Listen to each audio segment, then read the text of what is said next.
the return of a Canadian institution. Maple Leaf Pro Wrestling is back. Tell a friend. Sold out crowd shaking. Creativity. It's a known fact that grass increases creativity from 8 to 11 times. In fact, everyone finds that they're more creative stoned. That's straight. So remember me, R-I-G-U? N-E-U-A-N-A. Marijuana. Marijuana. Don't mind if I do. It is Tuesday, March 25, 2025, almost a quarter of the way through the year that marks the quarter-century mark of the 21st century. And on today's edition of the Maurologue, we're going to start with a philosophy that I've been practicing like it's jazz piano: non-resistance. You see, when life throws you turbulence, you've got two choices: brace for impact or become the wind. Non-resistance isn't weakness, it's wisdom. It's pausing before reacting. It's watching your ego puff up and saying, "Not today, drama." As Byron Katie says, when you argue with reality, you lose, but only 100% of the time. So ride the waves, don't wrestle them. Let people be who they are and trust that your peace is too precious to spend on someone else's storm. Resistance is heavy. Flow is free. Choose accordingly. Now, from letting go to letting loose, Comedy Gold was minted in D.C. this week when Conan O'Brien accepted the Mark Twain Prize for American Humor, while the Kennedy Center crumbled behind him like a set piece in a late-night sketch. Amid the swirl of politics and punchlines, Conan slow danced with Mark Twain impersonators and shredded Neil Young with Adam Sandler. It was absurd, it was beautiful, and it was proof that laughter, like truth, is sometimes the last thing standing when the circus burns down. You can catch the madness on Netflix May 4. The force be with you. Assuming the venue hasn't been rebranded as the Roy Cohn Pavilion. All right, from comedy icons to corporate titans, Fast Company just released their list of the 50 most innovative companies of 2025, and baby, we are living in the sci-fi sequel we didn't know we were starring in. There is Waymo to get to, but we'll begin with Waymo. It has robo-taxis rolling. Histosonics is vaporizing tumors with sound waves. Duolingo's deranged owl is back at it. And Kendrick Lamar's P.G. Lang is redefining the creative empire. From cancer cures to canned water with a death wish. Hello, liquid death. Innovation is sprinting, and the future doesn't even have time to lace up its shoes. Well, I missed it yesterday, speaking of time, but on March 24, 1936, the longest game in NHL history was played. The Detroit Red Wings, the Montreal Maroons, 6 overtimes, 116 minutes and 30 seconds of bone-rattling, stick-snapping endurance, and at 2:25 a.m. Eastern, a rookie named Mud Brunito sealed the win. Normie Smith made 92 saves and sweated off 12 pounds in goal.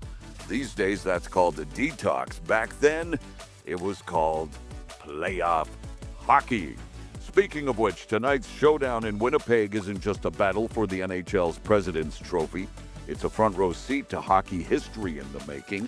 The Jets want top seed and home ice glory, but the Washington Capitals come armed with a living legend. Alex Ovechkin sits at 887 goals. That's just 7 shy of Wayne Gretzky's all-time record of 894. And he's chasing immortality like a slap shot on a breakaway. Can Winnipeg ground the Great Eight, or will Ovi light the lamp an inch closer to the crown? Either way, this one's got playoff intensity and GOAT-level stakes. The puck drops at 7:30 Eastern, 4:30 Pacific on TNT. Switching gears, your microbiome might be controlling your mood. That's right, those trillions of gut bacteria are on a direct line to your brain, influencing anxiety, energy, and maybe even how much you like this show. So, treat your belly like royalty. Fiber, probiotics, movement, and yes, that banana you stress ate last night? Well, that's therapy in fruit form. And speaking of natural medicine, how about elderberry juice? A new trial shows it may boost metabolic health, torch fat, and support your gut, all from 12 ounces a day. Who knew your grandma's cold remedy was also a metabolic secret weapon?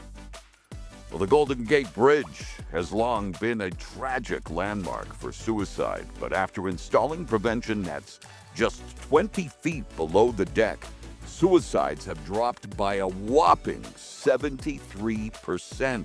That's not a statistic, that is a lifeline. And it proves something simple and sacred.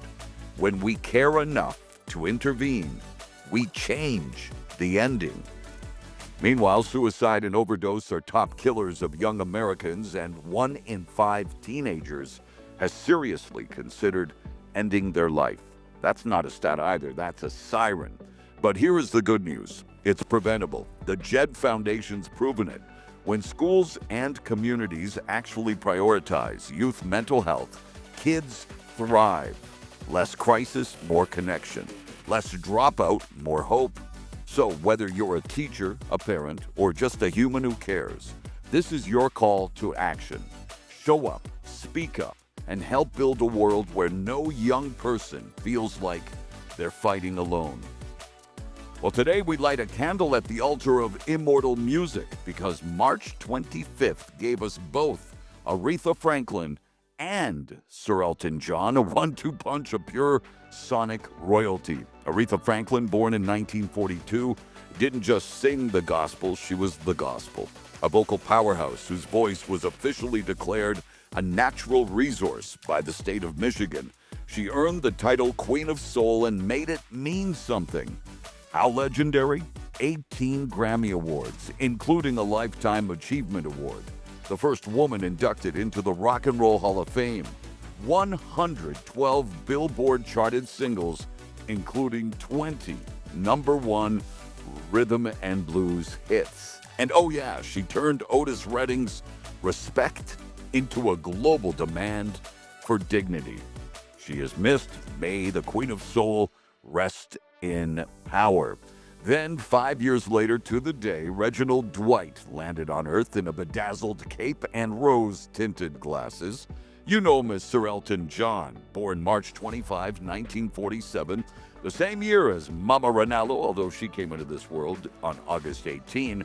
John was a genre-bending piano prodigy who brought glam, guts, and goosebumps to generations. His stats, over 300 million records sold, 9 #1 Billboard hits, including Benny and the Jets and Candle in the Wind, 2 Oscars, 1 Tony, and 6 Grammy Awards, knighted by the Queen for his contributions to music and charity. And let's not forget, he rewrote the musical Map with Bernie Taupin, turning personal pain into platinum poetry. Today's motivation: happiness isn't the prize at the end of the struggle. It's the practice of being okay with who you are right now. If you're looking for a reason to smile, start with the fact that you're still here, still standing, still listening.